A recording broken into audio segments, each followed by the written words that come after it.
Wow, Kalingap Rab, may pasurpresa para kay Dara. Bago ko ipagpatuloy ang maikling reaction video na ito, hiling ko lang natapusin ang panunood nito para malaman ang nilalaman nito, at kung bago ka pa lang sa munting channel na ito, paki-subscribe para lagi kang updated sa video ng mga Kalingap. At huwag natin kalimutan suportahan ang ama ng Kalingap na si Val Santos Matubang at si Kalingap Rab. Isang mapagpalang araw sa inyong lahat mga ka-viewers. Ilang araw na lang ay cutting ribbon na ng bahay ni Dara dahil nakumpleto na ang mga gamit ng bahay ni Dara at doon na din sila natutulog magkapatid.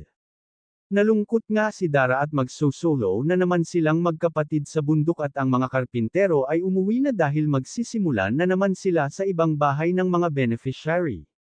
Kaya minabuti ni Dara na kahit hindi pa nag-cutting ribbon sa bahay niya ay tinulugan na nila magkapatid at sila, at natatakot na sa luma nilang bahay at baka sila pasukin ng magnanakaw, lalo pa ngayon na maganda na ang bahay niya.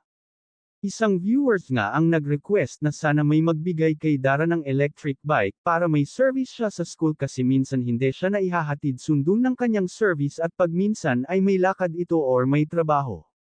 Kaya maganda nga sana kung meron siyang electric bike.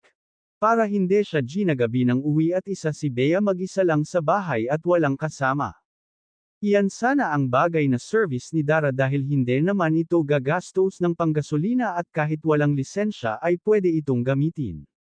Ito rin kasi ang naiisip ng mga nakakaraming viewers para kay Dara, pero suggest lang po ito ng nakakarami.sa. Ngayon po ay aabangan natin ang ribbon cutting sa bahay ni Dara dahil marami siyang bisitang darating at may kakaibang pasabog na gagawin ng mga Kalingap Angels.